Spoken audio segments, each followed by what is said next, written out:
함께 보실 하나님 말씀은 신약성경 누가복음 20장입니다. 3월 20일 누가복음 20장을 읽는 날인데 20장은 1절부터 47절까지 길게 되어 있어서 다 읽지는 않고요. 1절부터 18절까지 말씀을 함께 봉독하겠습니다. 신약성경 누가복음 20장 1절부터 18절까지 말씀, 신약성경 130면 전후를 보시면 되겠습니다. 1절부터 함께 봉독합니다.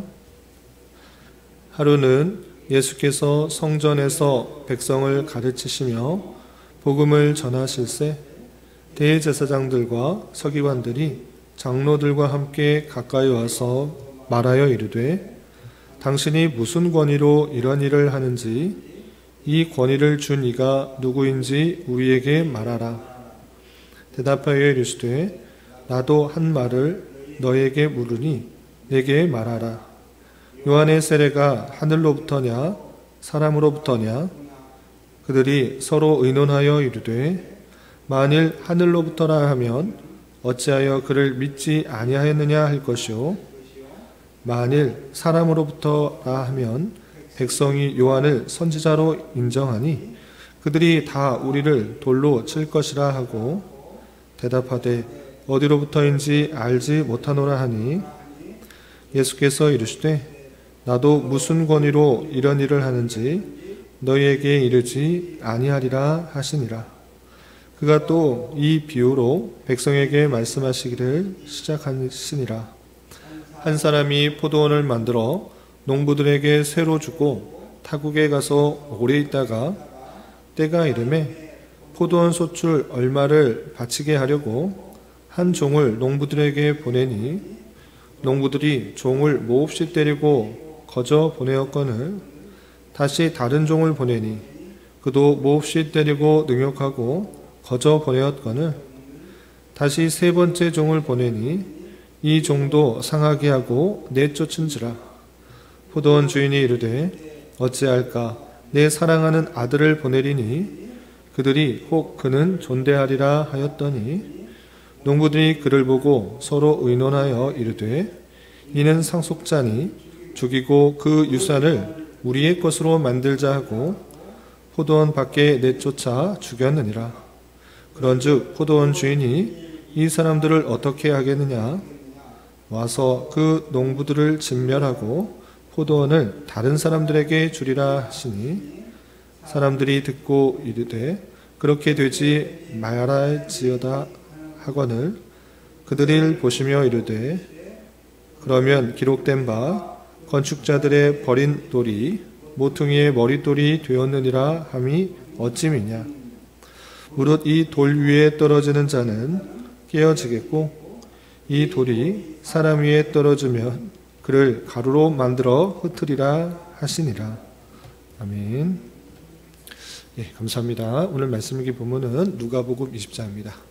우리가 어제 살펴봤던 누가복음 19장에서 드디어 예수님께서 예루살렘으로 향하던 여정을 마치시고 예루살렘 성으로 입성하는 장면을 살펴볼 수 있었습니다. 예수님께서 예루살렘 성으로 입성하셔서 여러 가지 일들을 하셨지만 그보다 가장 중요한 것은 성전 정화를 했다라는 내용이 어제 19장 말미에 나오고 있습니다.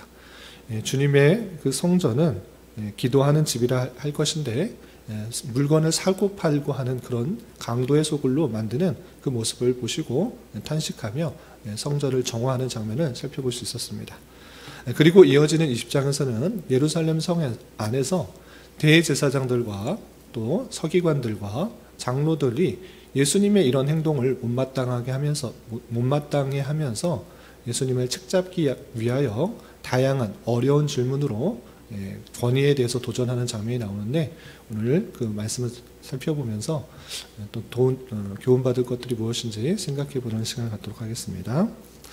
우선 20장 1절 2절을 보시면 이렇게 되어 있습니다.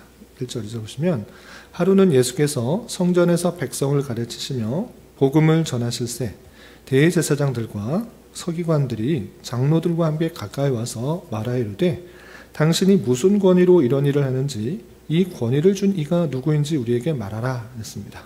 성전 정화뿐만 아니라 이 성 안에서 복음을 전하는 그 모습들, 이 권세를 가지고 있는 대제사장들, 서기관들, 장로들로서는 그런 못마땅한 것입니다. 자신에게 인정받지도 않고 자신에게 권위를 이양받지도 않았는데 다양한 이런 여러 가지 일들을 하는 것을 보면서 마땅치 않게 생각한 것입니다. 그래서 이들이 몰려서 예수님께 책망하기 위해서 또 책잡기 위해서 이런 질문을 했던 것입니다. 당신이 무슨 권위로 이런 일을 하느냐? 성전을 정화하고 또 이런저런 소돈을 느끼며 또 병을 낫게도 하고 복음을 전하는 거 누구한테 권세를 받아서 누구한테 권위를 받아서 이런 일들을 하느냐? 이렇게 묻는 것입니다.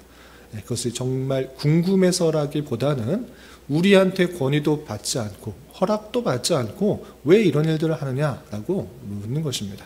그러자 예수님께서 3절에 이렇게 말씀하십니다. 3절 보시면 대답하여 이르시되 나도 한 말을 너에게 물으리니 내게 말하라 하면서 요한의 세례가 하늘로부터냐 사람으로부터냐 그랬습니다. 예수님께서 대답을 물론 하실 수 있으십니다.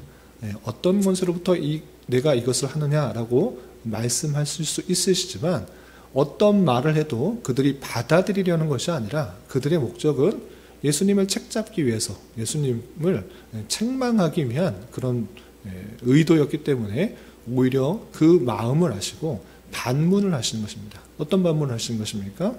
너희들이 세례자 요한에 대해서 어떻게 생각하느냐? 세례자 요한이 많은 사람들에게 회개의 세례를 베풀었는데 그 누구로부터 권위를 받고 허락받고 그런 일을 한 것이냐? 하늘로부터 온 권위냐 아니면 사람들로부터 온 권위냐 이렇게 묻는 것입니다. 그러자 그들이 모여서 서로 의논한 것입니다.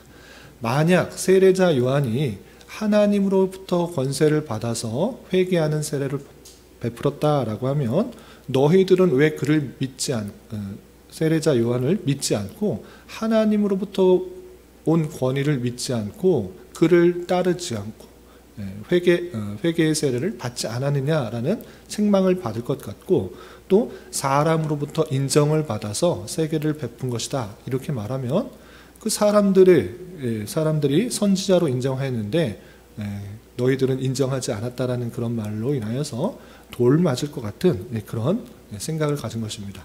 그래서 이렇게도 답변하지 않고 이렇게도 답변해도 자기가 잘못한 것을 깨달았기 때문에 우리는 그것이 어디로부터인지 알지 못한다 답변을 안 하는 것입니다. 그러자 예수님께서는 8절에 나도 무슨 권위로 이런 일을 하는지 너희에게 이르지 아니하리라 라고 하면서 그들의 책 잡으려고 하는 것을 피해 가시는 그 모습을 볼 수 있습니다. 그리고 이어지는 9절부터 18절까지는 그들의 모습들이 얼마나 잘못된 모습들인가 포도원 농부의 비유를 통해서 그들을 책망하십니다. 어떤 이야기인가 내용이 길어서 잠깐 요약해서 말씀드리자면 어떤 한 사람이 포도원이 있는데 자기가 먼 곳으로 갈 때 이 포도원을 잘 가꿀 농부를 고용해서 이 포도원을 잘 가꾸도록 한 것입니다. 이런데 이 한 사람이 포도원 주인이 이제 포도를 가꿀 때가 되어서 종을 보내서 그 포도원에 소출을 달라 합니다. 그러나 이 농부들은 포도원의 그 소출들을 그 종에게 주지 않고 그거 왜 달라고 하는가? 이 종을 때려서 보냅니다. 줄 수 없다라고 합니다. 그러자 한 주인이 이상하게 여기고 또 다른 종을 보냅니다. 그런데 그 종도 때려서 돌려보냅니다. 이거 도대체 안 되겠다. 마지막 세 번째 종을 보냈는데 그 세 번째 종도 오히려 주지 않고 또 돌려보낸 것입니다. 종을 무시하여서 계속 소출을 주지 않는가 생각하여서 아들을 보내면 이 주인의 아들을 보내면 당연히 주겠지 생각하여서 아들을 보냈는데 이 농부들은 어떻게 하는가? 아들이 왔네. 아들을 죽여버리면 이 포도원이 우리 것이 되겠구나 라고 생각했던 것입니다. 그래서 그 아들을 바깥으로 내보내서 죽여버렸다 이렇게 된 것입니다. 이럴 때 당연히 그 포도원의 주인은 어떻게 합니까? 농부들 잘했다라는 것이 아니라 당연히 그들을 책망하고 그를 내쫓아서 새로운 농부들을 두리겠다 이렇게 말씀하신 것입니다. 이것은 무슨 말씀하는지 그 말씀을 듣는 사람들은 다 이해할 것입니다. 그것은 이 주인은 하나님인데 하나님께서 맡겨주신 그 땅, 그것들을 올바르도록 기르도록 이렇게 했음에도 불구하고 지휘자, 권세자들은 오히려 하나님의 종들인 선지자들을 책망하고 때려서 돌려보냈을 뿐만 아니라 그 아들, 그 주인의 아들인 예수조차도 죽여버릴 것이다 라는 그 말씀을 비유로 말씀하신 것입니다. 그래서 그들이 깨닫고 찔림을 받는 것입니다. 그런데 찔림을 받고 회개하는 것이 아니라 오히려 그래? 그럼 예수 너는 똑바로 하는지 너는 잘못한 거 없는지 말 하나 꼬투리 잡고 책 잡으려고 어려운 질문들을 하는 것입니다. 어떤 질문을 하는가? 19절 이하 26절에는 세금 논쟁으로 예수님을 책 잡으려고 합니다. 어떤 말씀이 있는가 보시면 20절부터 22절까지 쭉 읽어보겠습니다. 이에 그들이 엿보다가 예수를 총독의 다스림과 권세 아래 넘기려 하여 정탐들을 보내어 그들로 스스로 의인인 체하며 예수의 말을 책잡게 하니 그들이 물어 이르되 선생님이여 우리가 아노니 당신은 바로 말씀하시고 가르치시며 사람을 외모로 취하지 아니하시고 오직 진리로서 하나님의 도를 가르치시나이다. 우리가 가이사에게 세를 바치는 것이 옳으니까 옳지 않으니까 하니 라고 묻는 것입니다. 예수님의 말을 책잡기 위해서 한 질문이 무엇입니까? 우리가 지금 로마의 통치 아래에 있는데 로마의 통치 아래에 있음으로 인하여서 가이사, 황제에게 세금을 바치는 것이 옳습니까? 옳지 않습니까? 라고 묻는 것입니다. 이것은 단순히 그냥 궁금해서 묻는 것이 아니라 대답하기 어려운 질문을 가지고 책 잡으려고 했던 것입니다. 만약에 가이사에게 세금을 바치는 것이 옳다라고 하면 그 유대인들은 그 불의한 그 황제에게 세금을 바치는 것 그건 우리 용납할 수 없다 이렇게 말하는 것이고 또 세금을 바치지 말아야 된다 이렇게 말했을 때는 지금 통치를 받는데 그 가이사의 그 통치를 받지 않겠다라고 말하는 것이기 때문에 그 총독 아래에서 그 불법을 행하는 법을 어기는 그런 행위가 될 수밖에 없는 것입니다. 총독의 권위에 복종하느냐 아니면 유대인들의 인정을 받느냐 절대절명의 어려운 질문을 받게 된 것입니다. 그러나 이런 예수님의 책 잡으려고 하는 그런 질문에도 예수님께서는 아주 지혜로운 답변을 하십니다. 보시면 23절 24절 보시면 쭉 보시면 예수께서 그 간궤를 아시고 이르시되 데나리온 하나를 내게 보이라 누구의 형상과 그리 여기느냐 대답하되 가이사의 것이니이다. 이르시되 그런즉 가이사의 것은 가이사에게 하나님의 것은 하나님께 바치라 하시니라고 말씀하시면서 그 간궤를 아시고 그 어려움들을 책잡으려 하는 것을 피해 나가시는 것을 볼 수 있습니다. 로마 황제의 통치권을 받고 있다고 하면 그의 도움을 받고 있다고 하면 당연히 그 도움에 대한 세금을 바치는 것 마땅하고 또 하나님의 통치를 받아 하나님의 은혜를 입은 자로서 하나님께 드리는 것 그건 마땅한 것이다.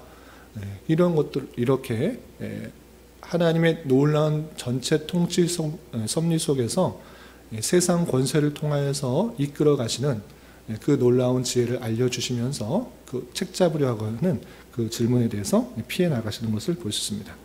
여기서 그치는 것이 아니라 또 서기관들이 찾아와서 대답하기 어려운 질문을 계속해서 예수님께 묻습니다. 어떻게 말하는가?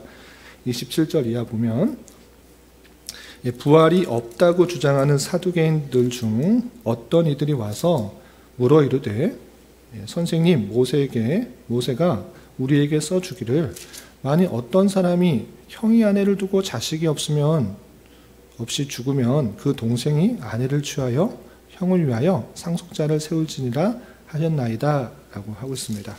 사두개인은 어떤 자인가 라고 할 때 하나님의 말씀을 율법을 잘 지키는 자이지만 부활에 대해서는 이 죽음 이후에 대해서는 별로 생각이 없는 사람입니다. 그래서 부활을 인정하지 않는 사람인데 그 부활을 인정하지 않는 사두개인들이 와서 예수님께 질문할 때 부활에 대해서 상당히 대답하기 어려운 곤란한 것 같은 질문을 하는데 그것은 무엇이냐? 이 땅에서 삶을 살아갈 때 모세 율법 속에서 만약에 부부가 아이를 낳고 죽으면 그 계대가 이어지는데 그 남편이 그 아들을 낳지 않고 죽게 되면 이 계대가 끊어지게 된 것입니다. 그래서 모세 율법에서는 그 동생이 그 형수와 결혼하여서 계대를 이을 수 있도록 아이를 낳도록 그렇게 했던 것입니다. 그런데 7명의 아들 중에 계속해서 결혼을 했으나 아들을 낳지 못하고 죽고 이렇게 다 죽었다라는 것입니다. 그러면 만약에 죽음 이후에 부활하게 되었다고 하면 이 형수는, 이 아내는 도대체 누구의 아내입니까? 라고 물으면서 대답하기 곤란한 그런 질문을 예수님께 하는 것입니다. 그러자 예수님께서는 그 부활에 대해서 오해하고 있는 그 모습들을 이렇게 지적하는 것입니다. 보시면 35절 이렇게 되어 있습니다. 35절 이하 보시면 저 세상과 및 죽은 자 가운데서 부활함을 얻기에 합당히 여김을 받은 자들은 장가가고 시집가는 일이 없으며 그들은 다시 죽을 수도 없나니 이는 천사와 동등이요 부활의 자녀로서 하나님의 자녀임이라 라고 표현하고 있습니다. 이 말은 무슨 뜻이냐라고 할 때 결혼하는 그런 제도는 이 땅에 육신을 가지고 있을 때 그때 필요한 것이지 부활한 이후에는 장가가는 일 없다. 결혼하는 일 없다. 누가 남편이고 누가 아내이고 이런 것 없이 모두 다 천사와 같은 모습이다. 이렇게 말하면서 그들이 책잡으려고 하는 그 부활의 모습에 대해서 예수님께서는 부활을 잘못 이해한 그 모습들을 지적하면서 그 어려움을 피해가는 것을 볼 수 있습니다. 그러면서 38절에 하나님은 죽은 자의 하나님이 아니오 살아있는 자의 하나님이시라. 하나님에게는 모든 사람이 살았느니라 라고 하면서 그 대답을 피하시면서 이 부활과 또 살아계신 하나님의 통치에 대해서 대답을 하고 있는 것을 볼 수 있습니다. 이렇게 대답하기 어려운 질문들을 가지고 와서 예수님을 책잡기 위해서 계속적으로 묻고 따지지만 예수님은 그런 사람들의 그런 책잡으려는 그런 낮은 술수에 넘어가지 않는 것입니다. 더 높고 크고 놀라운 차원의 진리를 말함으로써 그들에게 책잡히지 않고 오히려 참된 진리를 가르쳐주는 그 모습을 볼 수 있습니다. 그러자 40절은 이렇게 결론을 짓고 있습니다. 40절 보시면 그들은 아무것도 감히 더 물을 수 없음이더라 라고 하면서 더 이상 예수님을 책잡기 위한 그런 어려운 질문들을 하지 않게 됐다라고 하고 있습니다. 그러면서 예수님께서 계속적으로 말씀하고 있는 것이 무엇인가라고 할 때 단순히 사람처럼 보이고 사람의 능력으로 이런 여러 가지 일들을 한 것 같아 보이지만 나는 그 권세와 권위가 아주 높다라는 것을 이렇게 밝히고 있습니다. 그래서 41절부터 44절 보시면 이런 표현이 있습니다. 41절 보시면 예수께서 그들에게 이르시되 사람들이 어찌하여 그리스도를 다윗의 자손이라 하느냐.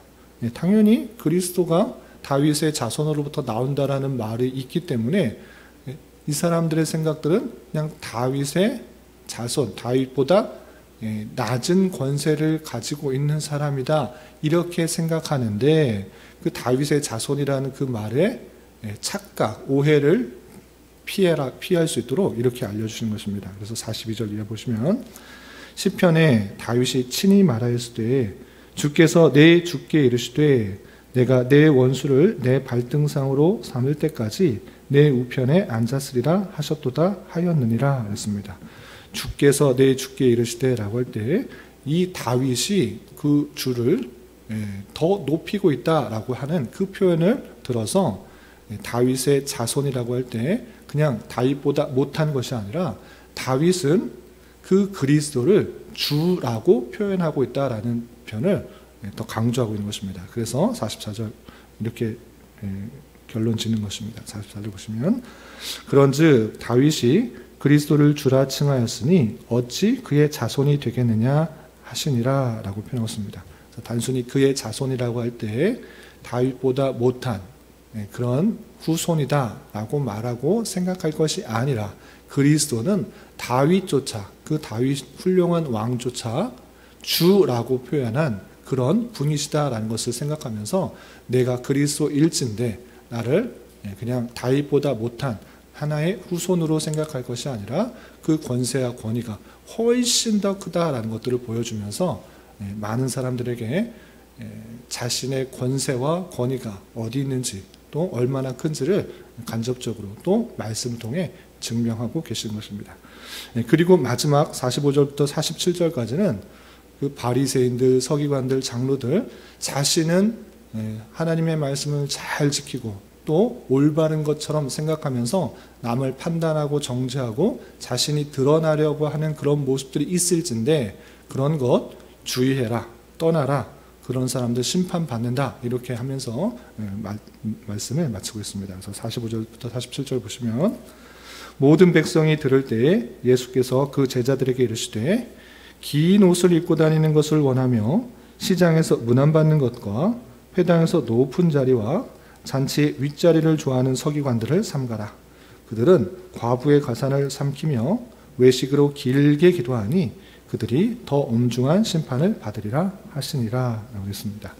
지금 계속 와서 따지고 물었던 서기관들 또 바리새인들 또 대제사장들 그리고 사두개인들 이런 사람들은 여기는 서기관만 이렇게 표현했는데 서기관만 그러는 것이 아니라 자신이 높아지려고 자신은 율법을 잘 지킨다고 생각하면서 남으로부터 인정을 받고 또 많은 존경을 받으려고 하는 그런 모습들이 있다라는 것입니다.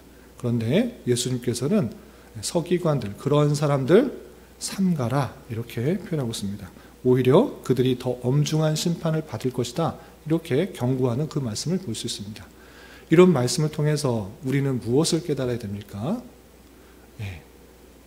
겸손히 예수님을 하나님의 아들로서 알고 깨닫는 것 그리고 그들의 권위와 예수님의 권위와 권세를 깨닫는 것 그것이 먼저 중요하다는 것을 깨달아야 될 것입니다. 누가는 이 대화를 통해서 예수님의 권세와 권위가 어디로부터 있는지 또 얼마나 큰지를 강조하기 위해서 이 글을 썼던 것입니다. 그래서 우리는 먼저 예수님의 권세와 권위를 잘 깨달아야 될 것이고 또한 바리새인들, 서기관들, 대제사장들, 장로들 그들이 많은 지식을 아는 것 같고 또 권세를 가지고 있는 것 같아 보이지만 예수님을 제대로 알지 못했던 그 연약한 모습들을 보게 된 것입니다. 그래서 예수님을 제대로 깨닫고 아는 것은 하나님께서 주시는 은혜요 선물이다라는 생각들을 가지면서 우리가 예수님을 구주로 믿는 것은 참 큰 은혜를 받았다라는 생각들을 잊지 말아야 될 것입니다.